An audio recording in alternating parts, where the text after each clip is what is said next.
Astonishing Legends Network.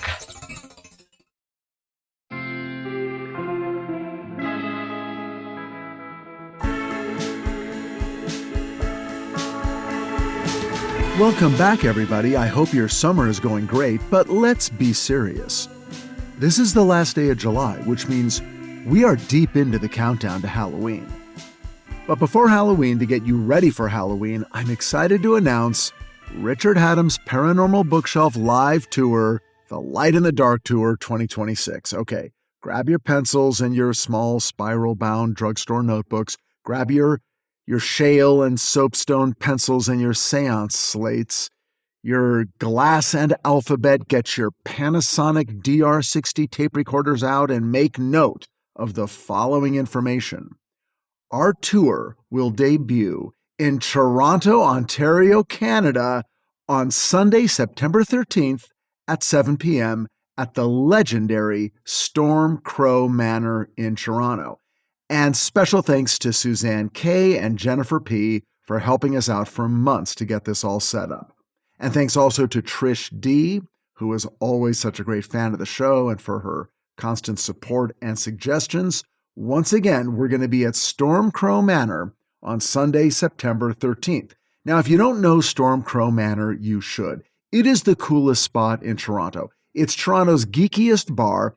It's a 3-story haunted Victorian mansion that, according to their website, conceals a sanity-shattering array of theme rooms, secret doors, catacombs, luminous bubbling cocktails, randomly generated burgers, and, oh yeah, tentacles. Behind the bookcase, a secret submarine chamber. Up the stairs, a mad scientist laboratory bar. Down the hall, a cyberpunk lounge bathed in neon and holograms. This is my kind of place. This place is very RHPB coded. It's got books and cocktails. Come on. And yes, they have amazing themed cocktails, plus all the normal ones, plus a full menu of food, from snacks to entire entrees, all of which look delicious. So come hungry and ready to join us for dinner. My show's going to be in the Red Rum, the Red Rum room at 7 p.m., but you're going to want to get there early to explore the whole place and grab a drink with me and Susan before the show. That's Storm Crow Manor in Toronto on Sunday night, September 13th at 7 p.m. for Richard Hatem's Paranormal Bookshelf Live. Check out this place on the internet. You're going to love it. Now, you can get tickets now on Eventbrite. So go to Eventbrite and search for Richard Hatem's Paranormal Bookshelf. It'll take you straight to our page. And keep checking back because we're adding dates and locations every day. And they'll all be there on Eventbrite soon. So check Eventbrite and check your socials. More cities and locations coming soon. All right, time for the show. Here we go.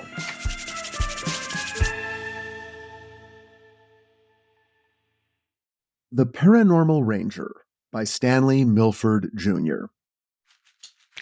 In my career as a television writer, I have pitched, developed, or worked on no fewer than 11 shows about official law enforcement agencies investigating supernatural crimes. One was a comic book designed as a possible vehicle for Rosario Dawson called Occult Crimes Task Force. One of them was a show I co-created for ABC called The Gates. One of them ran for 6 seasons on NBC. It was called Grimm. And all of them followed in the footsteps of the most famous and successful TV show of this kind ever made, The X-Files. All of these shows were tricky to make work because you have to grapple with 3 conceptual challenges. First, you have to demonstrate upfront that a supernatural world actually exists. Second, you need a hero who, like the audience, is unaware of this world until the pilot episode introduces them, and us, to it. And third, you have to make clear to the viewer exactly how much the rest of the world knows about this supernatural world. A lot? A little? Nothing? Usually it's nothing. Now, this last one is really important because here's the thing. Not everyone believes in monsters and ghosts. In fact, a lot of people don't believe in anything supernatural at all. Traditionally, the journey of the main character is one of disbelief to belief. They must cross the border from one world into the other. I can't tell you the number of hours I have spent over the last 25 years grappling with the issue of how do we make the audience believe in a world where our hero confronts ghosts, Bigfoots, witches, and aliens. It would have been great if I'd known that for those same 25 years, Stanley Milford Jr. was actually doing it. In The Paranormal Ranger by Stanley Milford Jr., William Morrow, 2024, we learned that Stanley worked as a Navajo Ranger for over 20 years, and for about half that time, he was assigned to investigate cases that were reported as paranormal.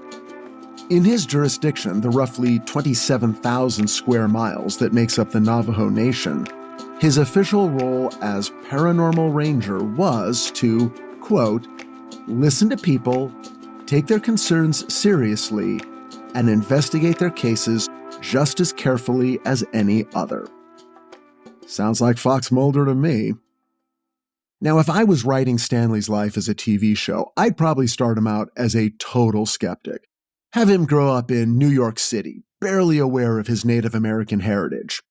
He'd join the NYPD, a place where the only monsters are human. That'll be in the commercial. Then something calls him back to the Southwest, where he discovers a world where not all the monsters are human. That's also going to be from the commercial. Now, of course, that's not what happened to Stanley in real life. He didn't grow up in New York. He grew up in Oklahoma with his mother half of the time, and the other half of the time in the Navajo Nation near Fort Defiance, Arizona, with his father. He describes his childhood, however, as being one with, quote, a foot in each world, and this background allowed him to investigate supernatural cases with, quote, a balance of scientific objectivity and cultural insight. Stanley's journey takes place over decades, and in that time he learns that the stories of his childhood are more than just stories. Encounters with spirits, witches, aliens, and Bigfoot are things that really happen, and one by one, most of them happen to him. My friend and fellow TV writer Javier Grillo-Marxuach coined the phrase operational theme. Now, this is a writing term, a little bit of insider TV writing jargon. It refers to something within the main character that harmonizes with the concept of the show. For instance, in The X-Files, we all know that Fox Mulder investigates supernatural crimes, but what makes the show emotionally compelling is that he, too, is the victim of a supernatural crime. His sister was abducted by aliens and never returned. So he totally gets it when he meets people who are in the middle of their own supernatural nightmare. He is uniquely situated, better than anyone else, to solve it, but even better, to understand how they feel. Local law enforcement may roll their eyes at these people, but Mulder never does. He knows what they're going through. Like Fox Mulder, Stanley Milford had an experience when he was young that changed him and made him realize that telling a crazy story doesn't mean you're crazy. It just means you've seen a little more of what the universe has to offer than most people do. Stanley's experience happened in the summer of 1986. He was 20 and living in Arizona. He had just seen Maximum Overdrive, the only movie ever written and directed by Stephen King, and a true testament to the power of cocaine. It was just after midnight, and he was leaving the theater when he saw an elderly man sitting alone on a bench. The old man asked Stanley for a lift to Fort Defiance, and because it was on his way, and Stanley is a very nice guy, he said sure. Everything about the ride through the dark desert night seemed normal, up until when the old man asked to be let out on the side of the highway in the middle of nowhere. But again, being a good guy, and not wanting to question an older person, Stanley let him out and continued down the road. But just a minute later, he sensed something moving alongside his car. He glanced over and saw something huge running on all fours just outside the passenger window. It was keeping pace with him, and he was driving 60 miles an hour. He hit the gas, but the thing, whatever it was, sped up right along with him. From the book, quote, "I looked away from the road to try to get a better look at it and immediately wished I hadn't. This thing had a mouthful of long, jagged, gleaming white teeth. It turned its head and looked straight at me. Its eyes were fiery yellow and orange like hot burning coals glowing in the darkness. Its lips were stretched backward in a sort of sinister grin. It looked straight into my eyes like it was seeing right through me, into my soul. Its gaze was intelligent, hypnotic, and evil, and the message was clear. I could grab you, rip you to pieces, and eat you alive if I chose, and there would be nothing you could do about it. I knew in that moment that this thing was pure evil. The next thing I remember is sliding into the gravel driveway outside my dad's house. I told him my experience. He nodded sagely and said the words I already knew in my heart. Son, you just saw a skinwalker. Stanley's worldview got ripped open that night.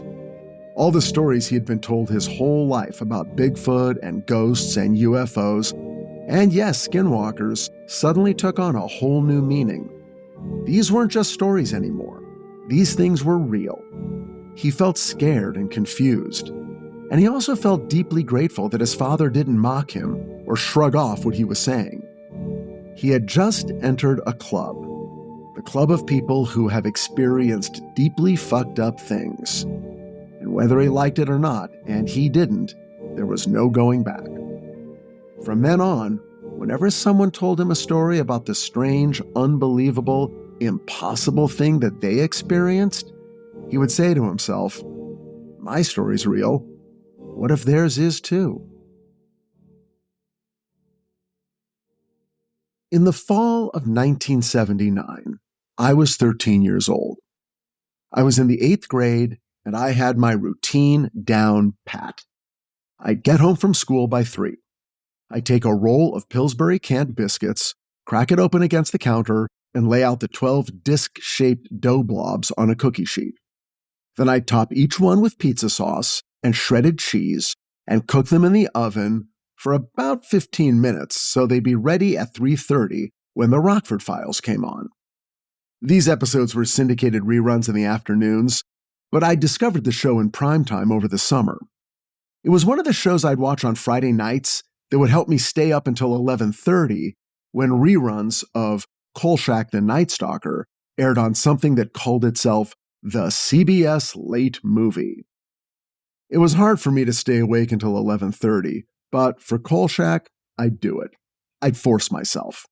It was a way to prove my devotion. Because even though I was 13 years old and feeling very grown up, it was really scary to watch the Night Stalker alone, late at night, in a dark, quiet house where everyone else was already asleep. But being scared felt good in a way, too. I was starting to become interested in fear, in what it provoked, and how I reacted to it. Staying up late to watch the Night Stalker was compelling to me because, even though it scared me, I was in control of the experience. I was scaring myself, challenging myself to be brave, practicing in private, testing my limits, and trying to get stronger. It's probably no coincidence that another one of the things I did to stay awake until 11:30 was push-ups. That would make me stronger too. I wanted to improve myself.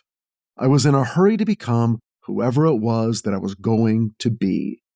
It was time to start getting my body and soul ready for whatever was next. It was time to become a man.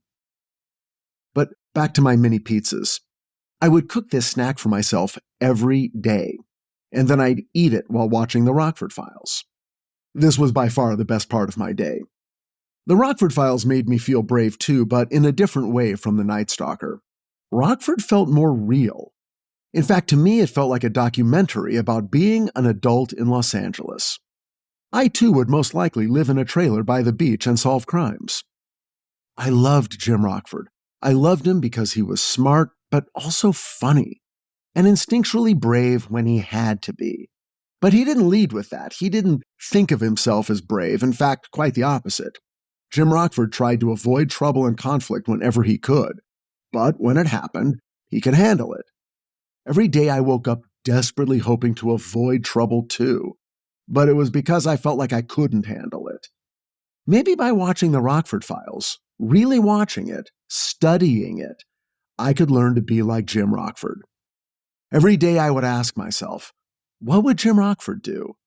And maybe somehow, by doing this, I could learn to be truly brave. I started keeping something I called a Rockford Files file. I used an official Brightwood Elementary School spiral notebook, and every day when Rockford came on, I would write down the name of the episode, the guest cast, the director, and the writer. Ladies and gentlemen, I have absolutely no idea why I started doing this, but it seemed absolutely essential and incredibly important, like a ritual, like doing push-ups to stay awake for the Night Stalker. In the year of our Lord 1979, the time I spent alone in front of the television became what I thought of as my church, my religion, my spiritual study, my real life. I wasn't zoning out. I was plugging in. For me, watching television was incredibly active. I was figuring out how to be a person in the world, the person I wanted to be. During the day at school, I was not the person I wanted to be. I was invisible, and I had finally accepted that. I had spent a lot of years at Brightwood trying to stand out and be remarkable or popular, trying to be seen, but it just hadn't worked out. For a while, when Kim Cortez was my girlfriend back in 7th grade, I felt like I finally was seen. But then she kissed Kenny Voltava, and I realized that I wasn't special. I was non-essential.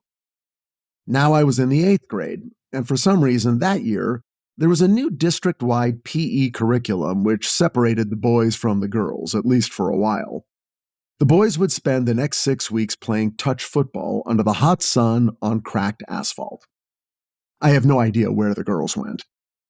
Our coach was my homeroom teacher, Mr. Doty, who seemed even less interested in football than I was, but it didn't matter. He divided the boys into 4 random groups and then pitted us against each other. Sean Delgado, by far the most popular kid in our grade, was quarterback of the team I was placed into, and when it became clear I had no idea what football was or how to play, he told me I was to be a rusher. I assumed it was an inconsequential position, and I wasn't wrong. I lined up with the other rushers. One of them, Terry, a kid with an eye patch and a back brace, explained to me that the goal of the rusher was to run up and tag the quarterback of the opposing team before he threw the football.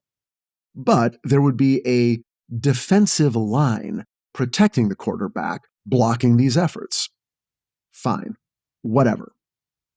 Someone started shouting, then suddenly everyone was in motion. Rushers and blockers were slamming into each other like rams on a rocky mountaintop.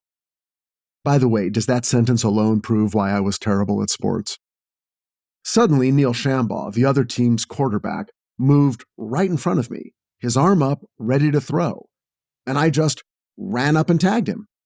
He looked at me, stunned, like I was literally invisible and had just appeared out of nowhere. Then suddenly my teammates were running at me.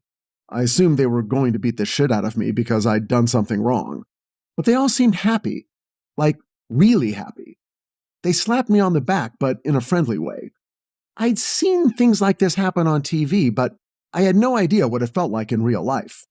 It felt pretty good. Maybe being a rusher isn't so bad, I thought. Before PE ended that day, I tagged the quarterback 4 more times. Our team won the game, and that's not a sentence I've ever written before. The other guys were talking about me enthusiastically, but for a reason I never could have anticipated. Sean Delgado came up to me and punched me hard on my left bicep and said with mock anger, "Why didn't you tell us you were good at something?" It hurt, but at the same time it felt good. I knew he was joking, so I laughed. And seeing him slowly smile made me feel like I was suddenly in the middle of a totally new thing in my life, a male bonding ritual. I went home that day a halfway hero. That afternoon, I sat in my rocking chair and ate my mini pizzas and watched the Rockford Files. But I had trouble following the plot. My mind kept drifting back to school and rushing and getting punched by Sean Delgado. It was starting to bruise and hurt when I touched it, but I kept touching it anyway.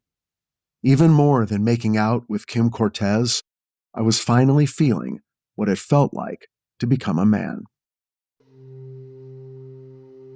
Stanley Milford became a Navajo Ranger in the year 2000. But it was in 2002 when he and his partner and best friend, John Dover, were assigned to be the first ever Paranormal Rangers. Here's what happened.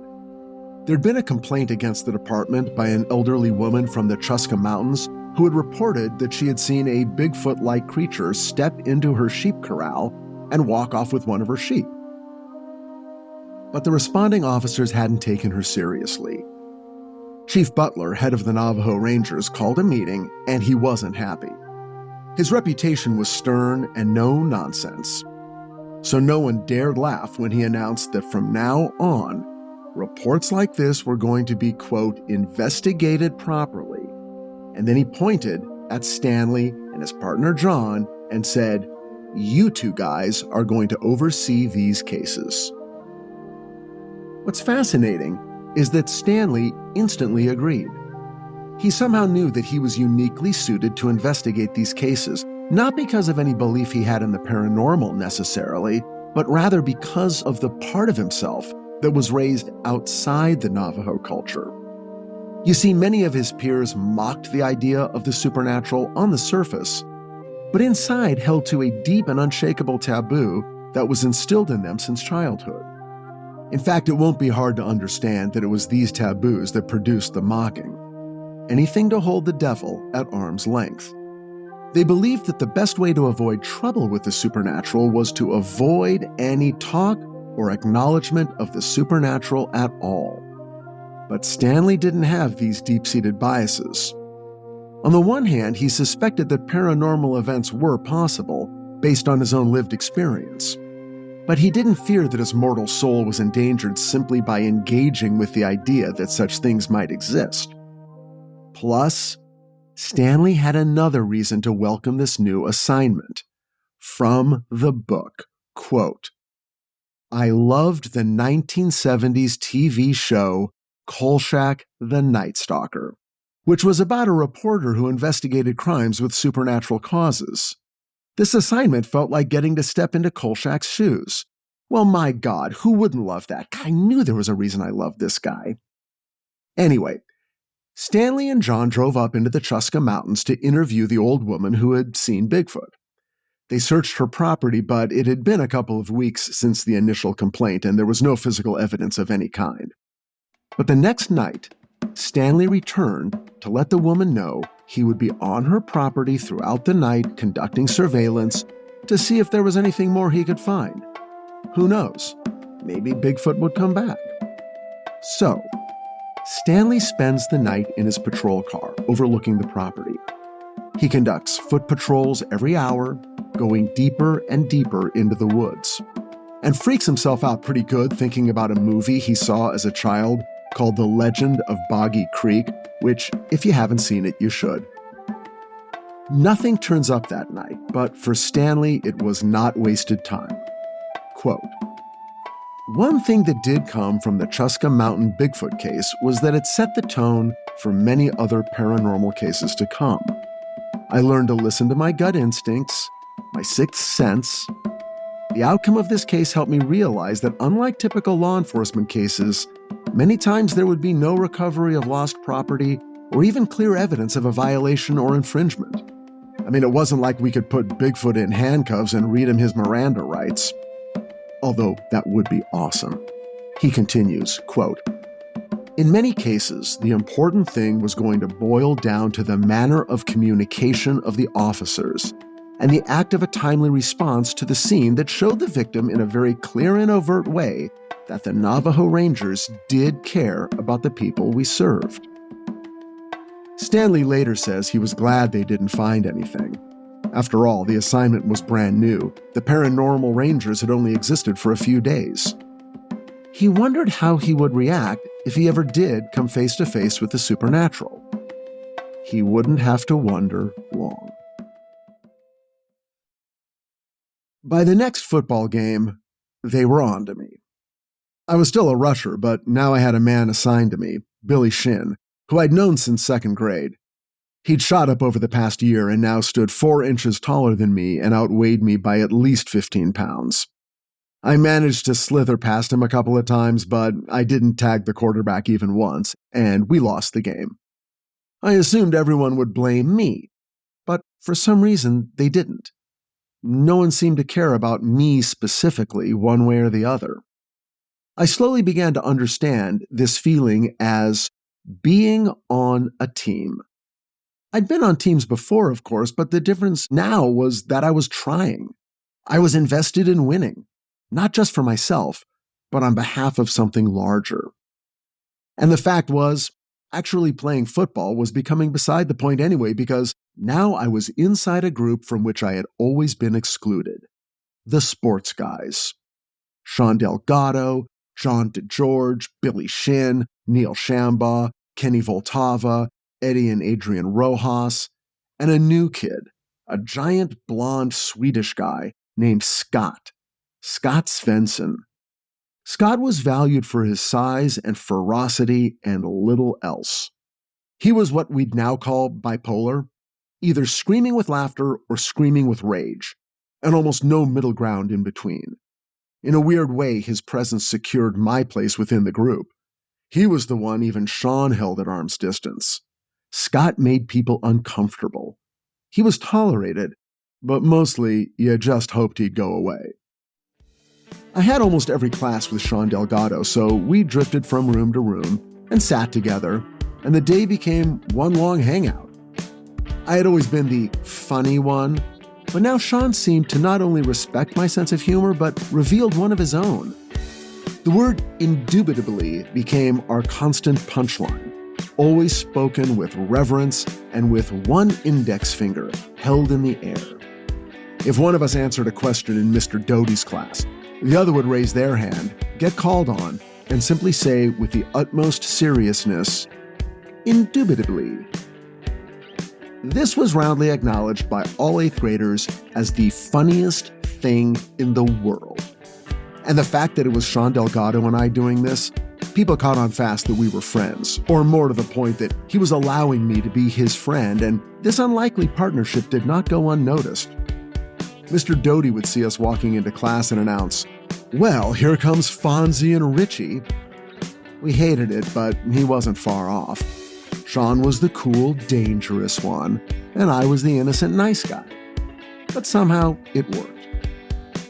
There was mutual respect between us, which was frustrating because Sean didn't always feel like showing it. I mean, we could joke around, but if I crossed an invisible line and took the joking too far, Sean's smile would disappear, and he'd punch my left bicep hard, always in the same spot, the knuckle of his middle finger poking out to cause maximum pain. You weren't allowed to block the punch or duck it. My only defense was to shift my arm slightly so the punch didn't always land in the exact same spot.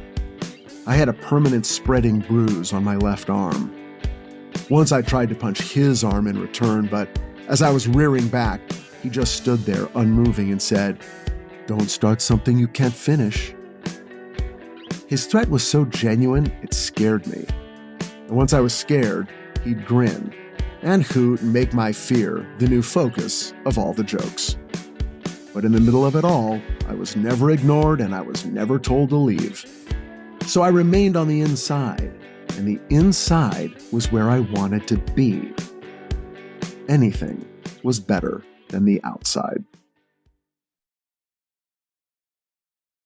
In 2009, Stanley Milford and John Dover were called to the home of an elderly Navajo man who lived on a remote farm in Ganado, Arizona. He had seen a UFO hovering over his property and even witnessed the inhabitants wandering through his yard. Stanley points out that, according to their culture, Navajos overwhelmingly believe that the aliens who come to Earth do so to benefit humans and, quote, influence us to do good things to avert war and conflict. But that doesn't mean the Navajo people are happy to see them. And there is something exceptionally eerie, almost sinister, about this particular account. From the book, according to the old man, the craft flew slowly and deliberately around his home before moving a quarter-mile away and hovering above the tree line. Then the old man saw lights at ground level below the craft. They gradually began making their way toward his home. His dog ran out toward the lights and disappeared into the dark. A few moments later, the dog yelped in pain as if kicked. The old man retreated inside his house and locked all the doors and windows, but when he looked outside, he could see the bobbing lights getting closer and closer. As they entered his yard, he saw that the lights were being held by 4 beings. Quote, they were about 3 feet tall, childlike in their proportions, with gray skin. Their heads were oversized, about the diameter of a basketball, and they either had large black eyes or were wearing goggles. The old man couldn't tell if the beings were naked or simply wearing tight-fitting suits. The lights they held weren't like flashlights. They emitted a solid beam of light about 1 inch in diameter, and each of the 4 creatures' lights were a different color: red, blue, green, and yellow. As they made their way around the side of his house, the old man gathered his courage, went outside, and followed them. But it was dark, and he fell. And by the time he was able to stand again, the creatures had retreated to their craft, which he then watched disappear high into the night sky. The sighting occurred on a Saturday night, and Stanley and John were investigating within 48 hours. While the UFO and the aliens were gone, they did find some rather strange physical evidence.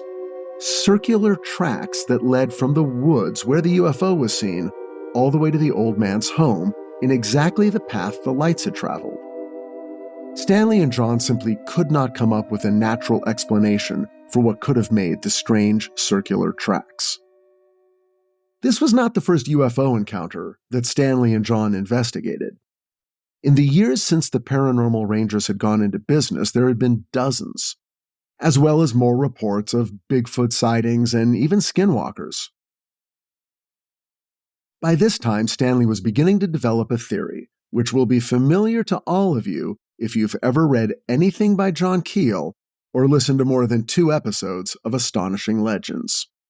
Quote, we were beginning to get a sense that many of our paranormal cases might be linked.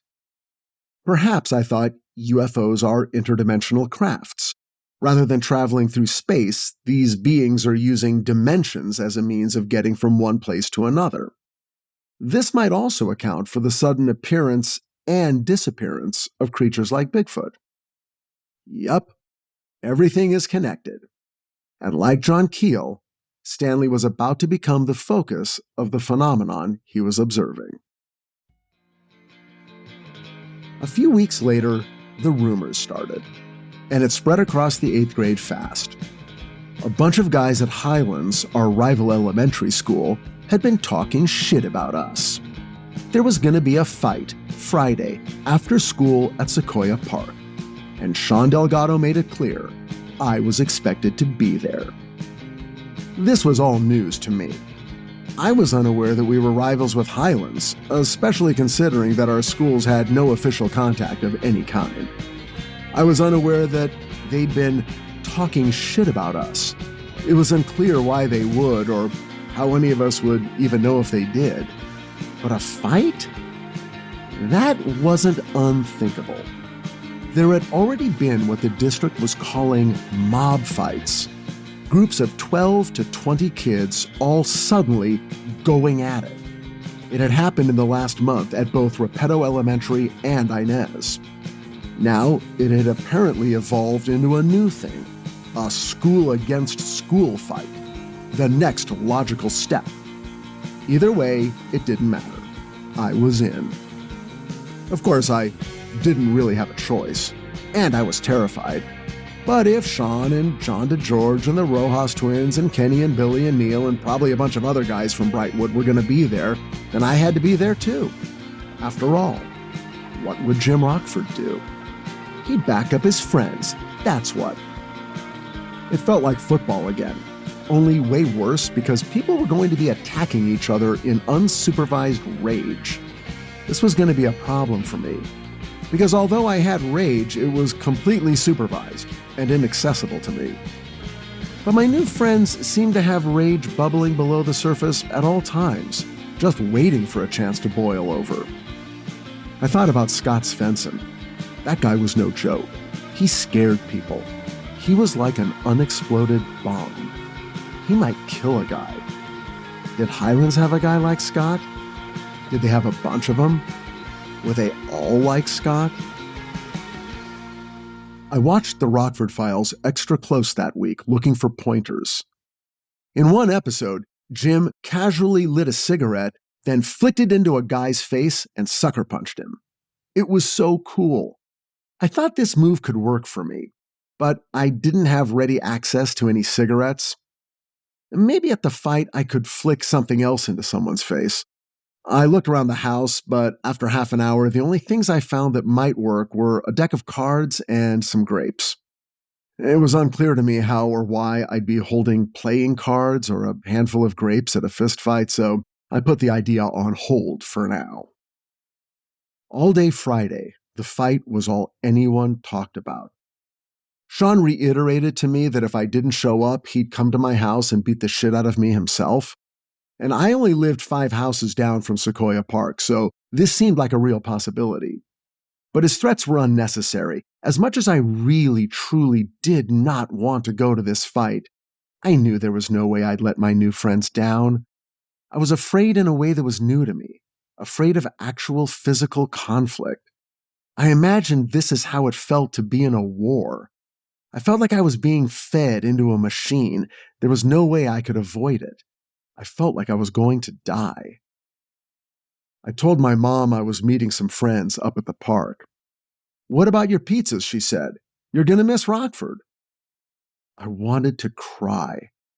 I would have given anything to just stay home and eat my snack and watch TV. But that wasn't an option. I told her I'd be back later. And then I walked out of the house and started up the hill toward Sequoia Park. My whole body felt weak with unfocused adrenaline. I kept feeling like stopping, then I'd force myself to keep going. I was so used to shrinking from anger and violence. I had been trained my whole life to just curl into a ball and take my beating and wait for it to be over. Maybe something will automatically happen. Some switch inside of me will get flicked on and I'll go crazy. I'll turn into a whirling dervish of violence like Bruce Lee or the Tasmanian Devil or Scott Svensson. Maybe it'll be like rushing. I'll magically be great and everyone will be impressed and I'll be in the middle of the feeling again. The feeling of being inside a group of guys doing something together that they can't do separately. Oh man, oh God, I prayed, I don't care about getting hurt. It's okay if you let me get hurt. Just don't let me embarrass myself. Please, God, don't let me chicken out. I crested the hill and Sequoia Park slowly came into view, and I could not believe what I was seeing. A giant open expanse of grass between the playground and the baseball field, and it was swarming with absolutely no one. I'd never seen the park so empty. I was shocked. It was Friday, wasn't it? I checked my watch. It was 3 o'clock. I was right on time. I looked around. No one was approaching. No one was there at all. I was the only one.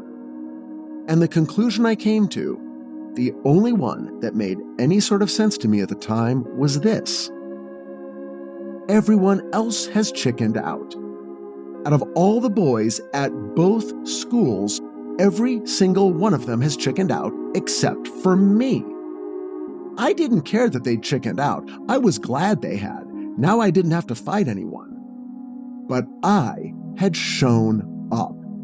As scared as I was, I had shown up. I had faced my fear. I could feel my adrenaline ebbing and my heartbeat slowing to normal. I stood there looking around for another 5 minutes or so, just in case someone showed up, but no one did.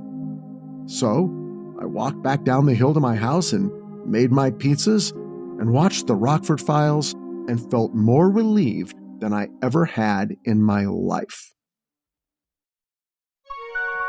Hey, you guys, I am thrilled to tell you that the International Association of Near-Death Studies is hosting their biggest conference ever in Bellevue, Washington at the Bellevue Hyatt Regency this summer, August 26th to 30th, and you're invited. This event is open to the public. We can go. And the theme this year is Expanded Lives, exploring the impact of near-death and related experiences. You're going to meet regular people who have had NDEs, and you're going to be able to talk to them and find out exactly what happened to them.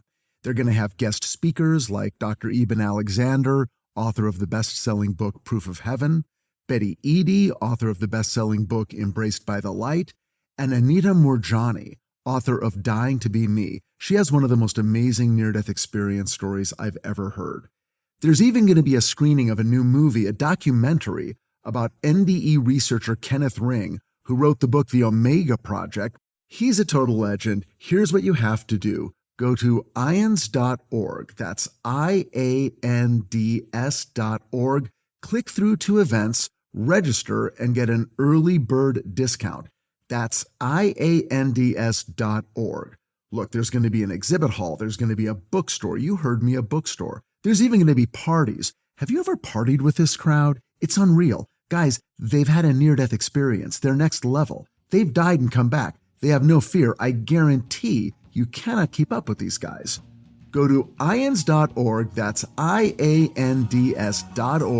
and get your early bird tickets for the International Association of Near-Death Studies annual conference this August 26th through 30th in beautiful Bellevue, Washington. It's going to be like you died and went to heaven. See what I did there?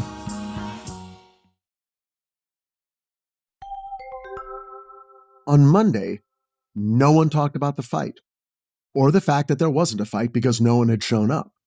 I didn't talk about it either. I didn't want to embarrass Sean and the other guys by calling out the fact that they had chickened out. And I didn't brag that I was the only one who had shown up. I didn't have to. I felt brave and settled and centered within myself in a way I had never felt before. The other guys must have felt it too. Sean even stopped punching my arm, or at least he did it less and with less enthusiasm than before. Sean and I became unbeatable. We were funny guys in homeroom and cool guys on the playground. Indubitably. Mr. Doty let us get away with murder in class because our humor was sophisticated. We prided ourselves on making Mr. Doty laugh first.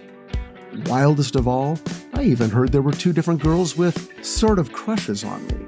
Sandy Trujillo and Paula Barnes. I knew it was my proximity to Sean that even put me on their radar, but that was fine with me. And I managed to kiss them both on different days after school and never felt like it had to go further. I was actually much more interested in hanging out with Sean and the other guys. It had taken 8 years, but I finally felt like I was an actual kid at Brightwood. Not an outsider, not above it all, and not invisible. For the first time in my life, I was acting my age. I was 13, and it felt fantastic. Now, like me, Stanley Milford had always wanted to be Carl Kolchak and face his fears head on. But as they say, be careful what you wish for. It was a normal night just like any other, and isn't it always? Stanley had spent the day working at his job as a paranormal ranger. There was nothing new or unusual going on.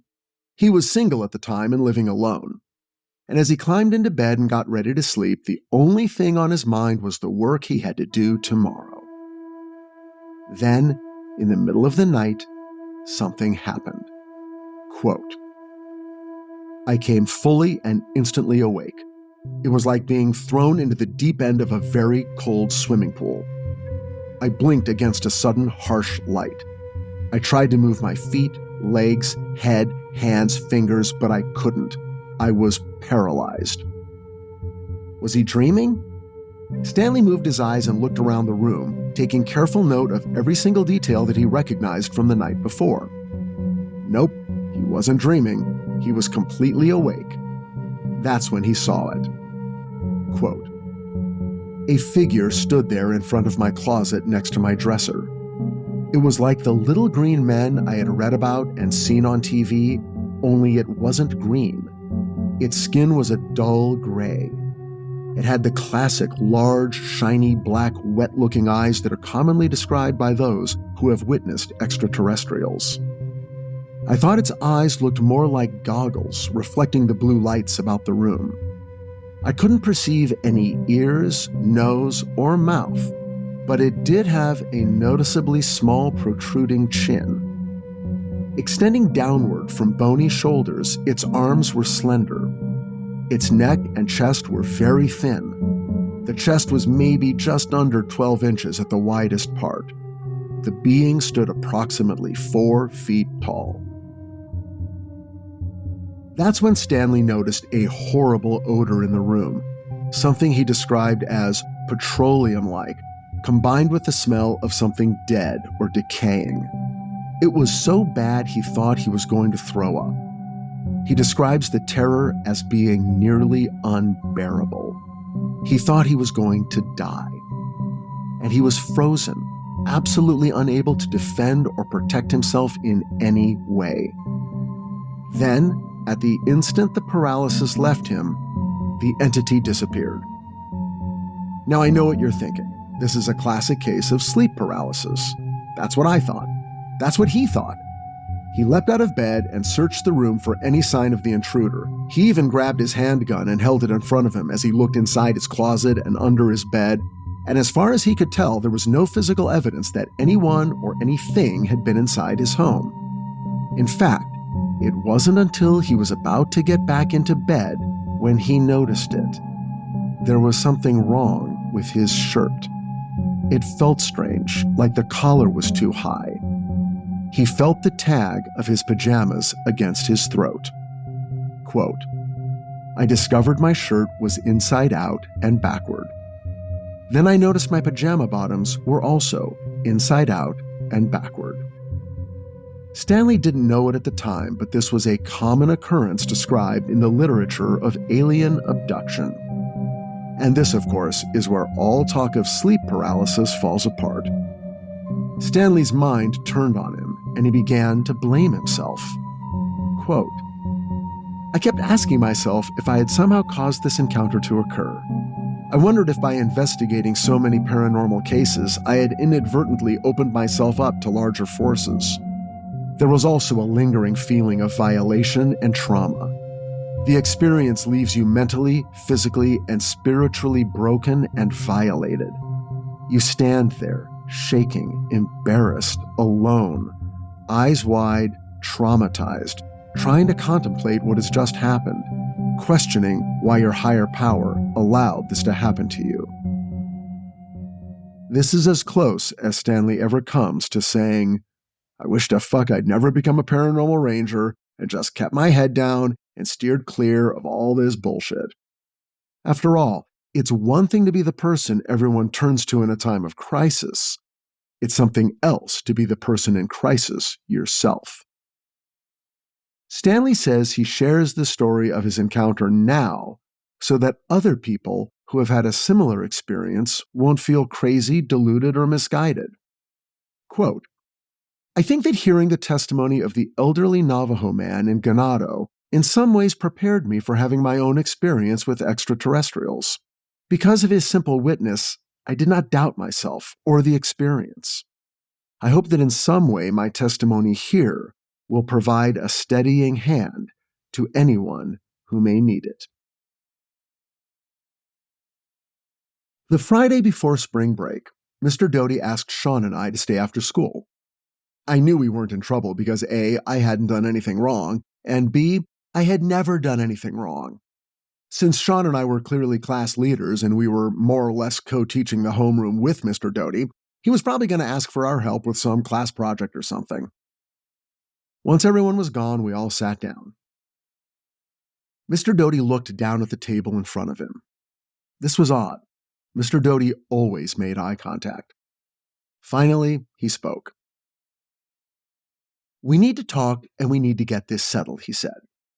"I don't like letting things fester.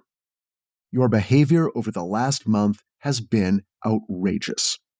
I've personally never seen anything like it. I don't know what's happened, but it can't go on because I know both of you want to graduate, and right now, I'm not sure that's going to happen." I was hearing Mr. Doty's words, but they weren't making any sense. What was this about not graduating? I felt like I was watching a tidal wave rising way offshore, building, growing, rolling closer and closer, but not here yet. "To be honest," he said, "the only thing I can think of is that you're both on drugs. Because I am telling you, the personality changes, the behavior changes. I've never seen anything like it in my 22 years of teaching. Never." The tidal wave was almost on shore now. It was arcing above me, blocking out the sun. Drugs? He thought we were on drugs? Sure, Sean, I could see that. He was a bad kid. But me? Richie Cunningham? I was the most straight-laced kid in the entire school. Accusing me of taking drugs was like accusing Ozzy Osbourne of not taking drugs. It was insane. He finally looked up at us and said, "Well, is there anything you'd like to say?" Sean leaned back in his chair and crossed his arms and lowered his eyelids in that reptilian way he had and quietly said, "No." Mr. Doty turned his gaze on me, and I sang like a canary. "I am not on drugs, Mr. Doty. I've never done drugs. I've never done anything." My voice was cracking. I was terrified. I was on the verge of crying. I couldn't help it. What Jim Rockford would do right now was irrelevant. Mr. Doty said, "I want you to know I've already called both your parents and expressed my concerns." And this is when the tidal wave hit. "You told my parents I'm on drugs," I said. "Yes, Richard, I did." This was officially the worst moment of my life. Forget the fact that it was absolutely not true. Forget the fact that this entire conversation was insane. If a teacher had already called my house and told my parents he thought I was on drugs, then my life was over. No matter what I said to them, there would be no coming back from this. Ever. My parents had both been school teachers and had made it very clear a bad grade here or there was one thing, but a teacher calling them about bad behavior in class was unthinkable. It was the one thing that could never happen. And now it had happened in a way that was 1,000,000 times worse than I could ever have imagined. It's because of Sean, I thought. It's because I'm friends with Sean. Sean's a bad kid, so Mr. Doty thinks I am too. Great. Fucking great. I looked over at Sean, but he wouldn't meet my gaze. He just kept staring into the distance. Why isn't he denying this? Why isn't he helping me? The next thing I thought was, I need to get out of this room, and I need to call my mom, and I need to tell her I'm not on drugs. As soon as Mr. Doty let us go, I grabbed my stuff and ran down to the phone booth by the front offices. I pulled a dime out of my pocket. My hands were shaking. My whole body was shaking. I managed to jam the dime into the slot and dial. My mom picked right up. "Mom," I said, "I'm not on drugs." She said, "I know." "I don't know why he called you, but I swear to you, I'm not on drugs." "I know," she said. "We'll talk about it when you get home." I felt a little better, but as I walked home, any relief I felt quickly evaporated. My mom had sounded calm, but was she just waiting to get me alone in the house before she really tore into me? That would be much more her style. By the time I got home, I was more scared than I'd been in Mr. Doty's room. But when I opened the front door, There was no wave of bad feelings washing over me, the way it usually did when my mom was in one of her moods. The television was on. She was watching Phil Donahue. Everything seemed normal. I went over and sat on the couch and looked at the floor and basically waited for whatever was to come. "I'm sorry, Mom, but I didn't do anything, I swear," I said. "So what happened?" she said. I told her everything Mr. Doty had said and everything I had said back. When I was done, my mom said, "He doesn't like you. You're acting up in class and taking attention away from him, and he doesn't like it." But there was something odd in her tone. There was no rage. She was somehow grounded and plain spoken. Then she said, "He feels threatened by you." Now, this made no sense to me. He was a teacher. I was just a kid. How could he feel threatened by me? But my mom said it in that way that grown-ups did when they were stating a fact about life they couldn't explain and had no intention of even trying. "So what am I supposed to do?" I said. "Just go to school," she said. "Sit there, do the work, and come home. You only have 2 more months. Just get through." She seemed resigned, but also a little angry, only not at me. She's angry at Mr. Doty, I thought. She doesn't respect him as a teacher. She doesn't like the way he does his job. My mom was on my side. She knew me better than he did, and she thought I was doing just fine. I couldn't believe it. I wasn't in trouble. Just like the non-existent fight with the guys from Highlands, I had been terrified beyond all reason in one moment, just to find myself completely out of danger and flooded with relief in the next. I had thought that being scared and surviving would make me braver, like Carl Kolchak or Jim Rockford. But that's not how it was playing out. I wasn't getting good at being scared. I was just getting jumpy and punch drunk, and I didn't like it. 2 days before Easter, the doorbell rang. It was Sean Delgado. I could see him at our front gate through the window by the door. It was weird. Sean had never come to my house. I went outside and met him on the front yard. Sean didn't say hello. He said, "What did you say to him?" "Who?" I said. Sean said, "When Mr. Doty called your house yesterday, what did you say?" "He didn't call my house," I said. Sean looked at me, trying to see if I was lying. But as I looked at him, I saw something on his face I'd never seen before. Worry. Maybe even fear. It became clear to both of us at the exact same moment. Mr. Doty had followed up with Sean's parents, but not with mine. Was Sean getting in trouble? What would that even look like? It was something I'd never even considered. I suddenly felt guilty for some reason. "If he calls," Sean said, "tell him I don't do anything. Nothing. I don't smoke. I don't drink. I don't do anything, okay?" "Yeah, of course, man. I won't say anything." Sean was staring at the ground now. He didn't look scared anymore. He just looked sad.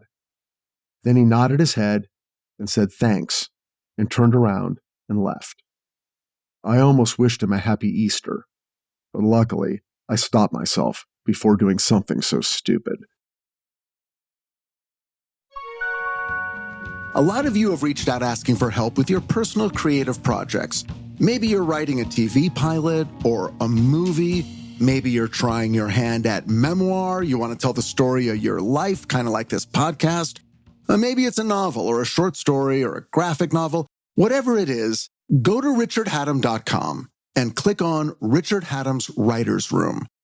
I can read what you've got so far, help you bring it to the finish line.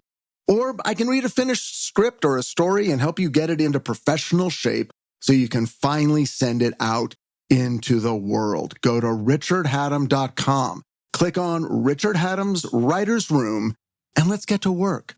Mention that you heard about it on Richard Hatem's Paranormal Bookshelf, and you'll instantly get a 20% discount, okay? Working with me isn't free, it's not even cheap, but it's worth it. Don't wait any longer. Now's the time to make your dreams come true. Get unstuck at Richard Hatem's Writer's Room at richardhatem.com. By the time Stanley Milford investigated what he called the Window Rock haunting, he was a complete and total paranormal ranger. Also a complete and total badass. It's like he was born to investigate this haunted office building. And guys, let me tell you, the Window Rock office building is haunted as shit. A 2-story sandstone structure in downtown Window Rock, Arizona from the 1930s that over the years has been everything from a theater to a library to a morgue. And it was now a government office. The director of the office space said that almost everyone in her department had experienced something paranormal, and it was getting to the point where it was, quote, difficult for people to get their work done. I love how that's her big complaint. Anyway, all the employees in the building had experienced something. They'd heard disembodied voices, felt invisible hands, or seen objects move around the various rooms. One woman had even received dozens of untraceable phone calls where she heard vague whispering sounds. Stanley put together a team, which is so badass to say out loud. The team consisted of Levon Benelli, one of the office workers who would be able to give them access to the entire building, Stanley's nephew, Tony Milford Jr., a, quote, audiovisual wizard, and a ghost hunter named Dusty Delgado, who wins the prize for coolest name of any human being who's ever lived. This is a guy Stanley and John met by chance at a Lotta Burger in New Mexico, which wins the prize for coolest way ever to meet a ghost hunter. Dusty introduced himself when he heard John and Stanley talking about Bigfoot. They became instant friends, so Stanley figured, why not bring him along? Stanley arrives at the office building long after the close of business. It's full dark. He meets Levon, who takes him on a tour of the building. Here's what happens in the first 2 hours. Levon takes him through the ground floor where all the employees work, and then leads him down into the basement, which is currently being used as a storage area. Levon heads back upstairs to unlock some other rooms. Stanley voluntarily stays behind, getting used to the normal background noise of the building. Quote, suddenly, I felt an invisible finger touch my upper lip. The finger moved slowly across my mustache from one side to the other and then back again. Okay, here's the thing. If I felt an actual living human being slowly run their finger across my upper lip, I'd lose my shit. Stanley goes on, quote, before I could move or respond, I heard 2 distinct male voices about 3 feet to my left. There was no one there, but I could hear them and determined they were Navajo based on their accents. I couldn't make out what they were saying, but it was a clear back and forth conversation that lasted approximately 10 seconds. I didn't feel afraid, only excited. I felt like an explorer with the complete unknown ahead of me. Dusty and Tony show up and spend about half an hour unloading all their electrical equipment, setting everything up in the basement storage area, since, you know, it's as haunted as fuck. Stanley gathers the troops and briefs them on what's already happened. And just as he finishes talking, he feels something hit him on the shoulder. He looks down to see a quarter on the floor laying heads up. Weird. They start exploring the rest of the basement, and it happens again. Another quarter hitting the ground, spinning, and landing heads up. At this point, Stanley tells everyone to stop, empty their pockets, and pull them out like rabbit ears. No one is carrying loose change. As an experiment, Stanley has them all head into the women's bathroom on the main floor and turn out the lights. From the book, quote, as we waited in the darkness, the sound of coins hitting the floor began. One of us quickly turned the lights back on just in time to see more coins raining down. There were 8 in total, quarters, dimes, nickels, and pennies. They were all heads up. Now, Stanley never says why he suggested the women's bathroom for this experiment, but my theory is if someone had arranged for an accomplice to fake supernatural effects, it would most likely be a man, and the least likely place they'd be hiding was the women's restroom. I mean, come on, some taboos really are impossible to overcome. The coin thing kept happening all weekend, all over the building. 65 coins fell in a 48-hour period.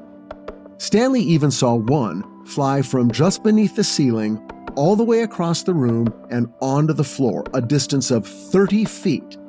And of course, just like the other 64 coins, it landed heads up. Side note, I had my son Dashiell do an experiment. He took 65 coins of various denominations and dropped them onto the ground from shoulder height. His results? 37 heads, 28 tails. 3 more trials produced the same basic results. In no case did heads or tails represent more than 39 of the 65 coins. Stanley and the others took digital pictures of every room to establish whether anything was later moved. In one wide-angle shot that encompassed the entire bullpen, Stanley discovered hundreds of orbs hovering above the cubicles. He used photo software to enlarge the shot and zoomed in on the orbs themselves. From the book, quote, "All of the orbs had human faces. I don't mean that they had something your brain could pattern into a face, as with pareidolia, or visual matrixing, which causes us to make meaningful patterns in everything we see. I mean they had human faces, real, distinct human faces, each one with individual features as different from one another as if they were living people in a room. Office chairs rolled across the floor on their own accord. A large computer battery slammed into a wall near Stanley's head. A Navajo wedding vase exploded in an unoccupied room, all within the first 2 hours. And then things got weird. Stanley rigged a battery-operated microphone on a large rod that Tony carried from room to room. The hope was to record some EVPs. Now that didn't happen. Instead, what they got were out-loud, paranormal voices that they could hear in the room right beside them, answering their questions. From the book, quote, "Is anybody there?" "Yes, I am here," a man's voice said. He spoke English, but to me when I listened to the recording later, the voice sounded Navajo in tone and inflection. "Can you give me your name?" Tony asked. The spirit gave his name. The spirit was giving active, intelligent, and deliberate responses to all of Tony's questions. It wasn't like a tape being played back, as in some residual hauntings. This was a conscious being choosing to interact with Tony. How could a spirit process a communicated question? Living humans have a brain to perform this function, but how could a spirit do the same? Yes, the spirit was once a living person, but now as a ghost, it does not have a body with a head and a cranium that houses a brain, or a mouth or vocal cords to create speech and words. So how was it possible? I didn't know, but it was happening. After their weekend investigation concluded, another well-known aspect of the poltergeist phenomenon presented itself. The haunting followed Stanley back to his home. Objects flew around, heavy footsteps pounded across the ceiling, and coins continued to fall, all of them landing heads up. When he called his nephew Tony to report this news, he got a shock. The same thing was happening at Tony's house, only worse. There, the activity seemed aggressive and malevolent. A 12-inch butcher knife flew across the kitchen in full view of both Stanley and his nephew and lodged in a grapefruit by the sink. Tony was so shaken by the activity that he eventually consulted with a pastor who came to the house and recited prayers, and then just to be safe, he instructed Tony to gather everything the poltergeist had touched and burn it. Stanley decided against this approach. The paranormal activity at his house didn't scare him, and in fact, it gave him a way to study the phenomena up close. Keep your friends close and your ghosts closer, I guess. Either way, after the Window Rock haunting, everything changed for Stanley Milford. The world of the supernatural wasn't a maybe thing anymore. It was real, undeniable. And more, Stanley knew it was the world that he wanted to be in and explore. For me, everything changed after spring break. Or maybe I should say, everything changed back. After 6 months of actually being a kid among kids for the first time in my life, I drifted back to the old ways, on the outside looking in. Looking at Mr. Doty, and realizing for the first time in my life how an adult could so completely disappoint and betray a child. Looking at Sean Delgado, and seeing a dark halo around him that stretched from wherever he was all the way back to his home, an indistinct shadow that made him what he was. When I stood outside of things, I could see them better and clearly understand them. They seemed smaller, and for a while I'd feel safer. But soon enough, the fear would creep back in, because on the outside, I was alone, and alone is never better. Sean and I didn't talk much anymore, and the bruise on my left arm started to heal, and one day, it just wasn't there anymore. Because of Mr. Doty's accusations, the friendship soured. Was it embarrassment? Distrust? I never knew. I just knew it was over, and it hurt more than getting punched ever did. Sean and the other sports guys started a dodgeball game that consumed every recess and even drifted into PE, but I wasn't a part of it. My days reverted to spending lunch and recess on my own, or maybe hanging out with Gary Takeuchi, but even he seemed to have moved on. I could feel the end coming, the end of my days at Brightwood. One afternoon, I slipped into the boys' room during PE. This had become a habit. I could usually kill 10 minutes before anyone noticed I was gone. It was my quiet time. I was just about to head back out when the door slammed open, and from inside the stall I heard someone scream in rage. Whoever it was started punching the paper towel dispenser, and each time they hit it, they let out a harsh, choked barking sound. I stepped out of the stall. It was Scott Svensson, and he was basically having some kind of psychotic attack. I tried to sneak out, but he turned and saw me and screamed, "What the fuck, man?" Blood was pouring from his nose.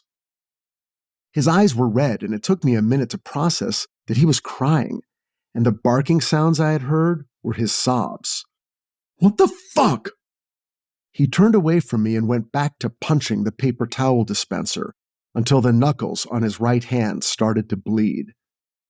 I could easily have walked out at that point, but then I thought, what would Jim Rockford do? For some reason, I wasn't scared. Once I realized he was crying, whatever fear I had left. "What happened?" I said. He spun and looked at me, panting. "They wouldn't fucking leave me alone. I never did anything to them." It took a while, but I finally got that today's dodgeball game had basically devolved into an all-school attack on Scott. Something happened, and suddenly the two opposing teams became one, and Scott was the sole target. Everyone was launching balls at him, screaming and laughing. A year's worth of fear and anger unleashed on one person in one afternoon. At some point, Scott lost his footing and fell on the ground, and that's when Sean and the other sports guys moved in for the kill. I never knew if they actually started beating him with their bare hands, but either way, it was over for Scott. For a year, he had kept everyone at bay with his crazy, out-of-control behavior, and today was the day they took him down. He stood there crying in front of me. Then he pounded his fists on the sink until it loosened from the wall. But by then, he was too tired to move anymore. "Fuck those guys, Scott." This is not the way I normally spoke. I don't think I'd ever used the F word out loud before. But something about seeing him crying got to me. Fuck them. They're not your friends. They never were. They're nobody. Just ignore them. He was gasping now. How am I supposed to do that? I said, this school isn't your whole life. This is just a few hours a day. In a couple of months, you won't even be here anymore. He was starting to calm down. None of this matters, I said. I know it seems like it does, but it doesn't. It's just 8th grade. Scott didn't say anything. Then the bell rang. When I walked out, he was staring at himself in the square of brushed metal that served as a mirror. Fear creates confusion. It destabilizes. Just when you need clear eyes and perspective the most, it is lost.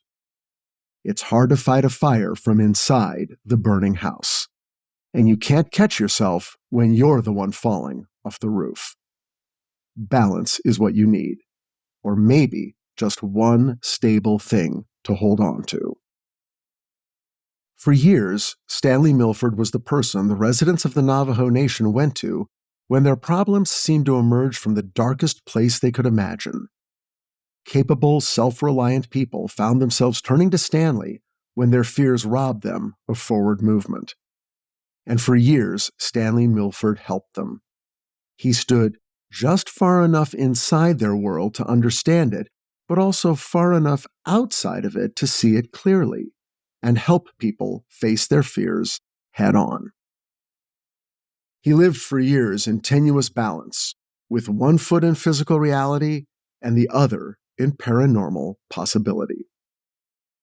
But ultimately, he found true stability when he stepped away from his third world, the world of police work. As he grew older, he found himself more and more at odds with his tasks as a law enforcement officer. From the book, quote, I was becoming disillusioned with law enforcement. Seeing so much evidence of police brutality and corruption disgusted and embarrassed me, and I was now certain that law enforcement was a profession that no longer represented what I stood for.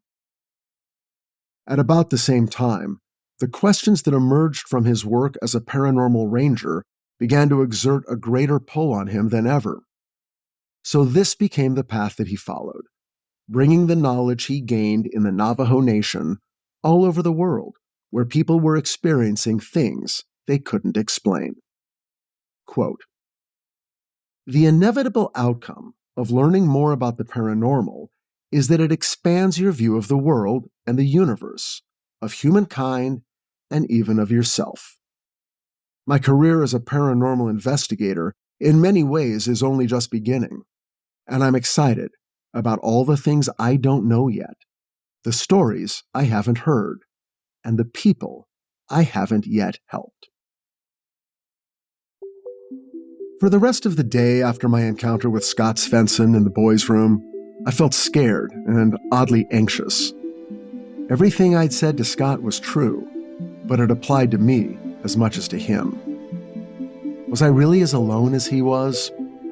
It wasn't a real question since I already knew the answer.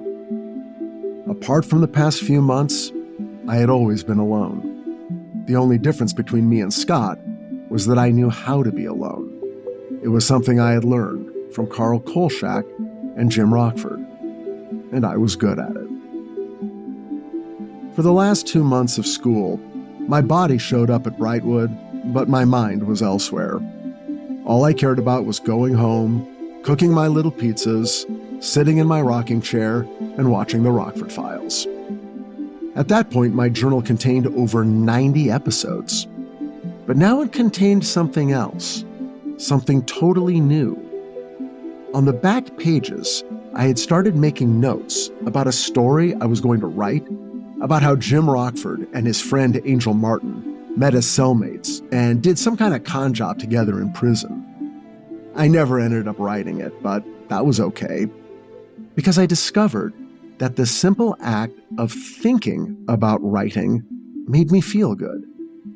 And for my final days in Mr. Doty's class and Brightwood School, that's all I did.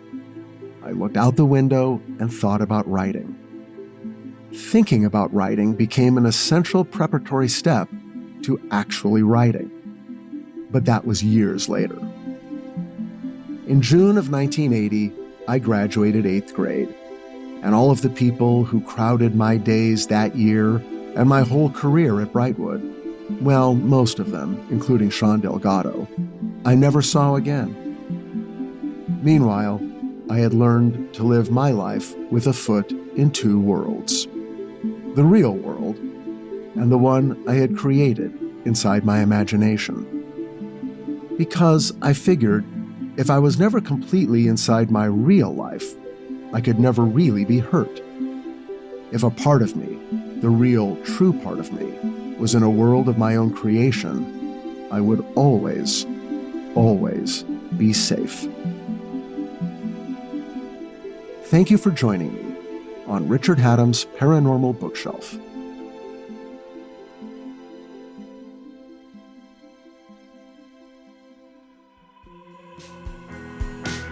Richard Hatem's Paranormal Bookshelf is presented by Astonishing Legends, 134 West, and Summerland Entertainment.